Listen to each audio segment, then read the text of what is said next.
ซื้ออะไรบันนี้2 กับของปลาทองกับ1แล้วก็พร้อมกับเอ็น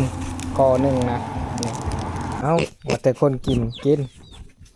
ไป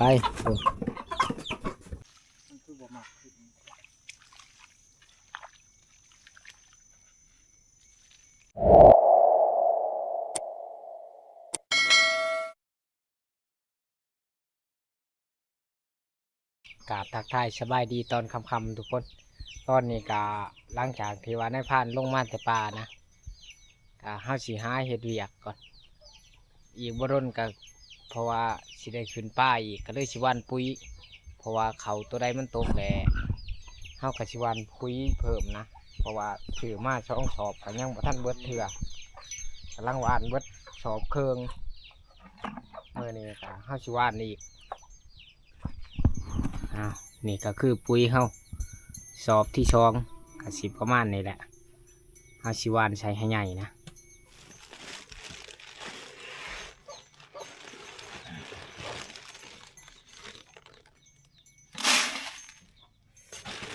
บ่ได้ผสมคือคูปี้นี่ในผ่านที่ผสมนะผสมกระต่ายปีนี้ปุ๋ยกระต่ายมันกับค่อนข้างแพงก็เลยใช้แต่หัวงอกคันไทย16 20เ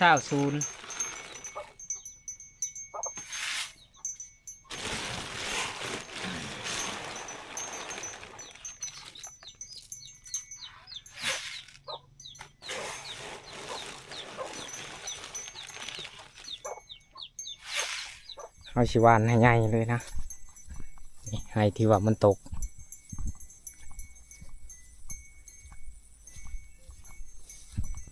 แถวนี้มันบางบ่คือลองมันหนาแน่ลอง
เปิดและทางหน่อยหนึ่งต่อทางที่ช็อกทุกคนชิวานให้มันเบิดเลยนะคุยหลอมเพราะว่าเขามันก็เริ่มแก่แล้ว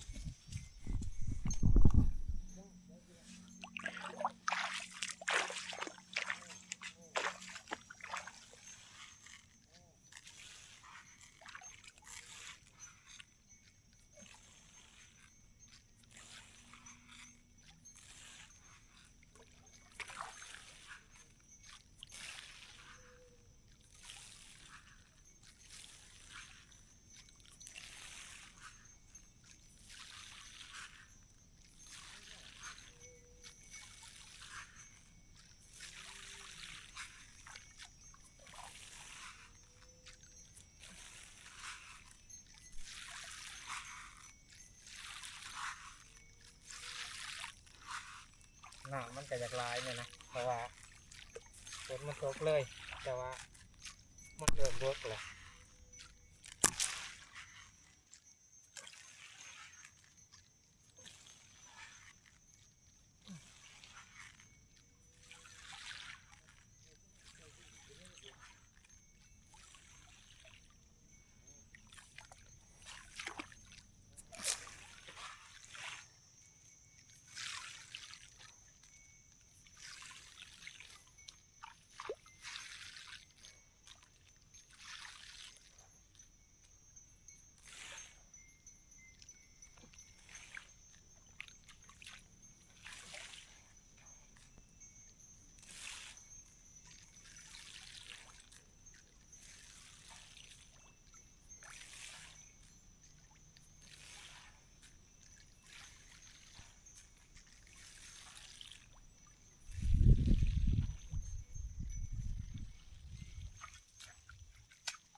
สิว่ามันเบิดตัวใดแบบมันบ่ขึ้น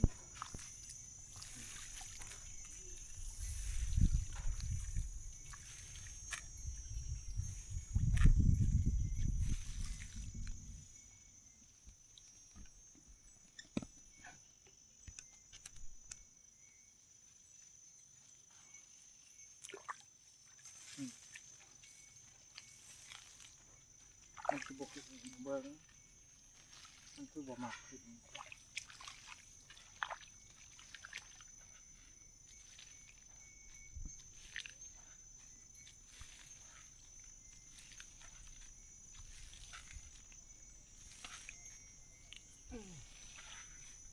เอา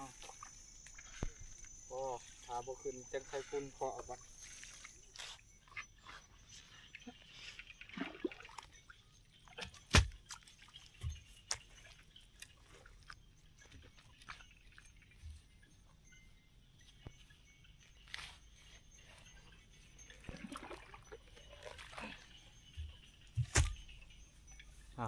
ถือว่าแล้วเบิดแล้วบัดนี้พอดีเบิดพุย2 สอบครึ่งนะนี่ประมาณนี้แหละก็งามอยู่ได้มันงามเสมอปีนี่แต่ว่าบอนใดที่ว่ามันบ่งามในผ่านกับวานพุยเพิ่มก็คือลักษณะเป็นแนวนี้วานเพิ่มหลังจากเข้าวานพุยแล้วมันก็สิอัดน้ำไว้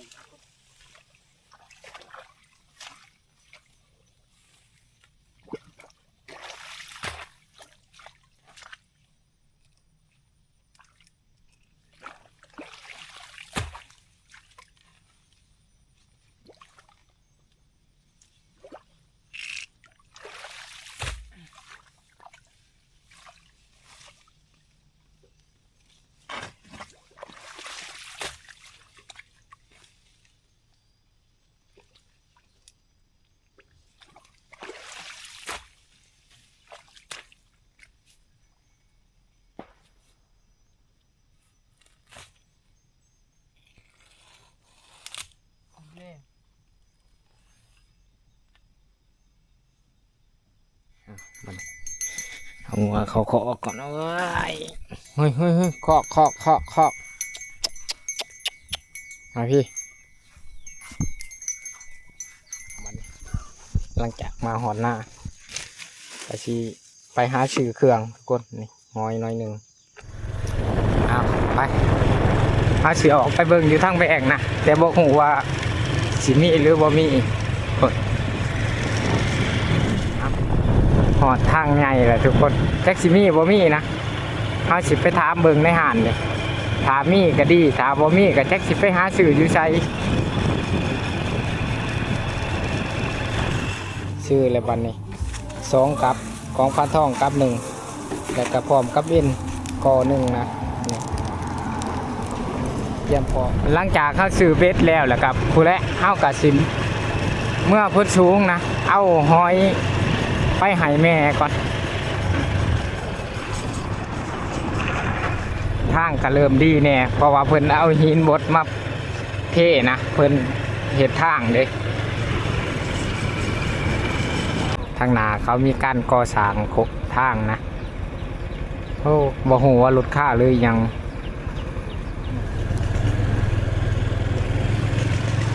การชันจรไปมากก็เริ่มยากแต่ผลมันลิ้นเพราะว่าเพิ่นเฮ็ดบ่ทันสำเร็จเทื่อนะกำลังหอดบันดาลบ้านของนายพราน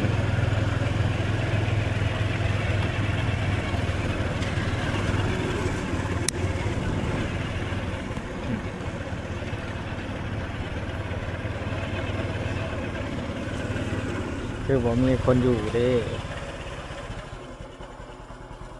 นี่เอ้ยบ่มีไฟอยู่จะไปใช้เบิดนะน้องกระมาอะไรเอาหอยเพิ่นกับบลวงบลายนี่เอาหอยเก็บมาจากภูเขาได้คือลอยป้ายหน่วย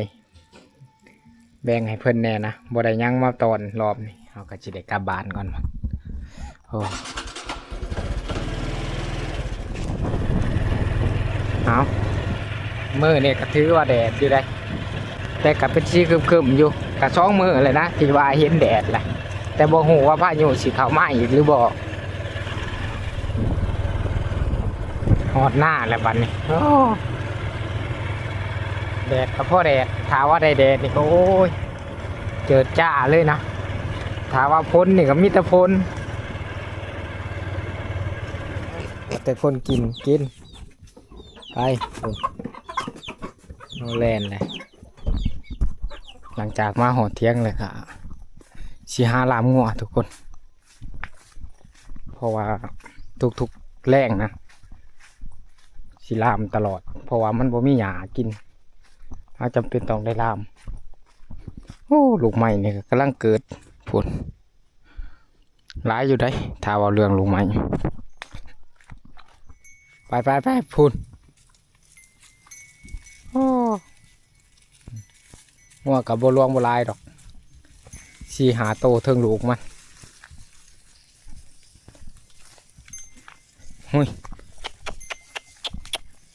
หุยเรากินแถวนี่นะเฮาสิไปรัดผู้แหละอยู่ชนหน้าเบื้องหน้าไม่เท่าผู้นะเพราะว่ามันสิเลาะกินไปตามชายป่าเลยก็มาขอเฮาคนก็มาเอาหลายอยู่ได้กระเจ้ากินสมกินแซวกระเจ้าก็มีแต่มาเอาในนี้เพราะว่าในแถวนี้มีแต่ก็ขอในหน้านะชุกแล้วกำลังขามานะนั่งเท้านั่งหลัดจนเมื่อยแข่งกินแถวนี่แหละตอนนี้กับประมาณ3 โมงกว่าสีเขา4 โมงเลยคุณรอกินแถวนะนี่ก็เป็นน้องบัวของลุงนะแต่ว่านายพานเอามาปลูกนี่บติดจักเถื่อทุกคนตามคือเพื่อนว่าลักเอาให้ลักเอาไปปลูกกับบติดบางคนว่าลักเอามันจังติดปลูก3-4 ปีกับบติดจักเถื่อถ้าว่าติดนี่โอ้แถวนี่เต็มปึ้นหลุดนะนายพานว่าสิปลูกใส่น้องเทิงมักบัวนี่ก็สามารถขายได้โอ้สิไลมันกลับนำบัดที่เอาปลูกแถวเทียงเลยเพราะว่ามันรอกินหอบน้องไปคอกไปเฮ้ย